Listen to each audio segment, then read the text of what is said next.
बिस्मिल्लाहिर्रहमानिर्रहीम। लाखों करोड़ों दरूद नबी करीम सल्लल्लाहु अलैहि वसल्लम पर और उनकी आल पर। अल्लाह ताला की ज़ात का बेहद मशकूर हूँ और अल्लाह ताला की ज़ात ने बड़ा एहसान किया है कि KJLC के तमाम स्टूडेंट्स का वीज़ा लग गया है। एम्बेसी से पासपोर्ट उन्होंने कलेक्ट कर लिए हैं और मेरे सामने स्टूडेंट बैठे हैं मोहम्मद हुसनैन। उनसे पूछते हैं, सबसे पहले तो हम उनको मुबारकबाद पेश करते हैं कि आपको भाईजान बहुत बहुत मुबारक हो कि अल्लाह ताला की ज़ात ने आपको कामयाब किया है और ये आपकी मेहनत और आपके पेरेंट्स की दुआओं का सिला है जी। ये जापान का वीज़ा लगा हुआ है, ये देखें, और ये इनकी एलिजिबिलिटी है और ये जापान का वीज़ा इनका लगा स्टूडेंट वीज़ा। इन्हीं से पूछते हैं कि KJLC में इनका एक्सपीरियंस कैसा रहा है और इन्होंने क्या सीखा KJLC से, किस तरह प्रोसेस करवाया, इनको कैसे KJLC का पता चला, कितनी फीस इन्होंने जमा करवाई और कौन कौन से डॉक्यूमेंट्स इन्होंने जमा करवाए। जी सुनैन साहब, सबसे पहले तो ये पासपोर्ट पकड़े और ये बताएं कि KJLC का कहाँ से पता चला था आपको? सर मेरा एक दोस्त था, मेरा साथ क्लास फेलो भी था, हम इकट्ठे पढ़ते रहे थे। उसने इस KJLC के थ्रू उसने अपना वीज़ा ग्रांट करवाया था जापान का, तो मुझे उसी के थ्रू पता चला था। तो उसने मुझे सारा गाइड किया था कि मतलब कि सर बहुत अच्छे तरीके से गाइड करते हैं और दूसरा पढ़ाते टीचर्स हैं वो बहुत अच्छे तरीके से। अच्छा जी, जब आपने ये सफ़र शुरू किया स्टूडेंट वीज़े के लिए KJLC Kyushu Japanese language centre Gujranwala के थ्रू, तो जापानीज़ लैंग्वेज कोर्स आपने किस लेवल का किया था? सर N5 लेवल का हमने यहाँ से KJLC से हमने अपना वो किया था, लैंग्वेज कोर्स किया था। उससे पहले हम बिल्कुल नील थे इस बारे में, जापानी लैंग्वेज हम तो इस बारे में पता भी नहीं था, क्योंकि जब भी आपने कोई नई जुबान सीखनी होती है टाइम तो लगता है उस पर। जी बिल्कुल, अल्हम्दुलिल्लाह बहुत अच्छे तरीके से सर आपने पढ़ाया हमें, और हमने कुछ आपकी मेहनत ज़्यादा थी और हमारी मेहनत कम थी। नहीं, ये आपकी भी मेहनत है। कितनी आपकी क्वालिफिकेशन है ये भी ज़रा हमारे ऑडियंस को बता दें।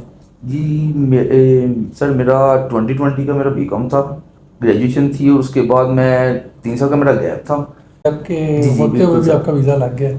जी बिल्कुल, क्योंकि अब तो अदर कंट्रीज जो से जैसे इंग्लिश कंट्री जैसे UK और ऑस्ट्रेलिया वगैरह अब तो अप्लाई नहीं कर रहे 3 साल के गैप के साथ, तो मुझे ये अपॉर्चुनिटी बहुत अच्छी लगी थी। और इससे पहले आपने अप्लाई किया कहीं? जी सर, मैंने UK का भी अप्लाई किया था और ऑस्ट्रेलिया और स्वीडन का भी। अच्छा, तो मैंने सबका अप्लाई किया था, पर मुझे अपने कोर्स के लिहाज से उनकी फ़ी बहुत ज़्यादा थी। एक तो जो सी यूनिवर्सिटी की फ़ी थी वो बहुत ज़्यादा थी, तो इसमें एक तो रीज़नेबल मतलब कि फ़ी जो सी है इसकी रीज़नेबल थी बहुत ज़्यादा जापान की। और मैंने जब इसका यूनिवर्सिटीज़ का सर्च किया था तो वो हाई लेवल जो सी ना रैंक पे आ रही थी स्टडीज़। तो आपने कितनी फ़ीस जमा करवाई है?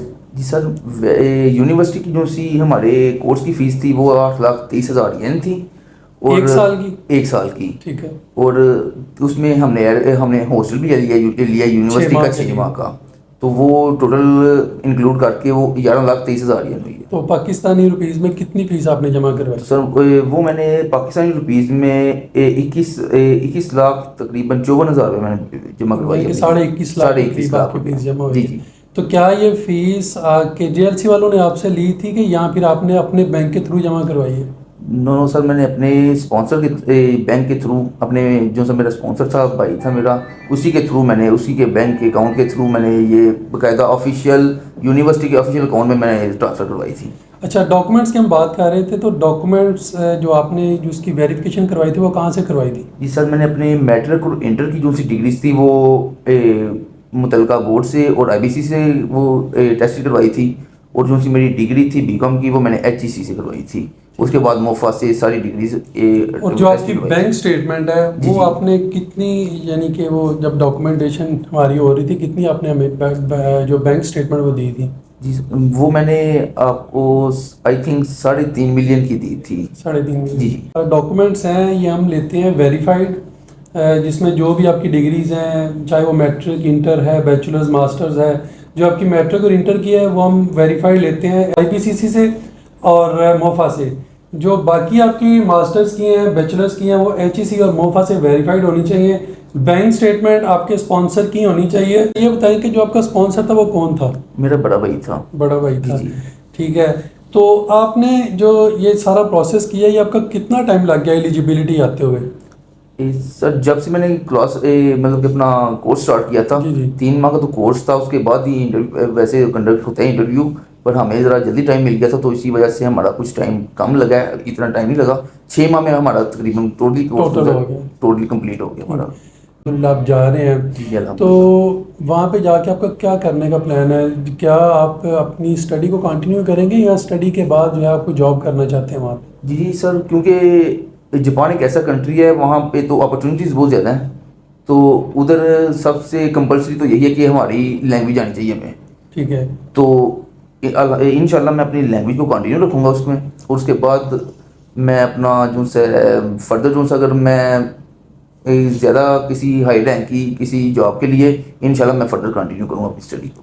देखिए, मेरा जो एक मशवरा है ना, आप छोटे भाई हैं, जा रहे हैं, जैपनीज़ लैंग्वेज की तरफ आपने ज़रूर ध्यान देना, क्योंकि चाहे आप क्योंकि जापान एक ऐसा मुल्क है जहाँ पे आपको जैपनीज़ के बगैर आप बिल्कुल ज़ीरो है। जी जी।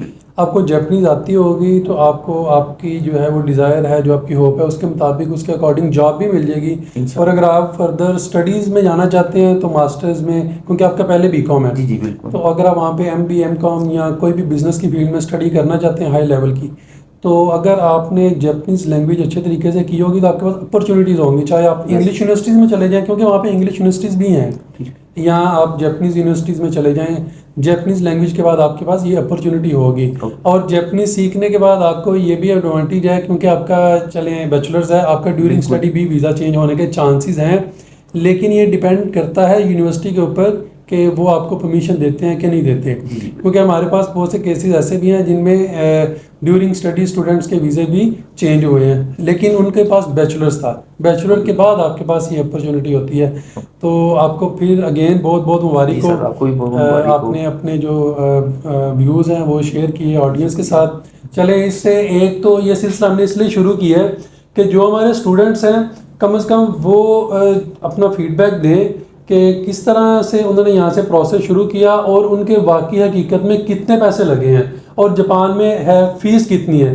देखें, टोक्यो के अंदर जो है वो, ओसाका के अंदर, यहाँ अगर आप फुकुओका में किसी और सिटी में कर रहे हैं तो हर सिटी की जो है वो फ़ीस अलग-अलग है, लेकिन इतना ज़्यादा फ़र्क नहीं है। इनका चूँकि जिस यूनिवर्सिटी में एडमिशन हुआ है वहाँ की जो फ़ीस थी वो 8,15,000 जैपनीज़ येन थी और 8,000 रुपये उनकी बैंक चार्जेस फ़ीस थी। तो टोटल इनके 8,23,000 जैपनीज़ येन इन्होंने फ़ीस 1 साल की जमा करवाई है। इंक्लूड इनका हुआ है 6 माह का हॉस्टल के चार्जेस थोड़े इनके हाई हुए हैं, लेकिन वोचर इनका जापान से ही बन के आया है। 11,23,000 जैपनीज़ येन इन्होंने फ़ीस जमा करवाई है, वो भी अपने बैंक के थ्रू, और इनकी 21,54,000 के करीब जो है वो फ़ीस बन रही थी जो पाकिस्तानी रुपीज़ में। ये जा रहे हैं ओसाका में। इनके लिए जी अगेन बेस्ट ऑफ लक। हम KJLC और उसकी जो पूरी टीम है वो इनके लिए दुआ है कि अल्लाह ताला की ज़ात इनको कामयाब करे और इनके जो भी नेक दिली जायज़ मुरादें हैं वो इनकी पूरी हों। बहुत बहुत मुबारक हो, घर वालों को भी मुबारकबाद दीजिएगा और पॉजिटिव रहिएगा जापान के साथ भी और अपने साथ भी। अगर आप पॉजिटिव रहेंगे जापान के साथ और अपने साथ, इंशाल्लाह अल्लाह ताला की ज़ात आपको बहुत आगे लेके जाएगी। और जितना आप जापान में रह के नेक नीति से काम करेंगे उतना आप सर्वाइव कर सकते हैं। नहीं, बहुत बहुत मुबारक।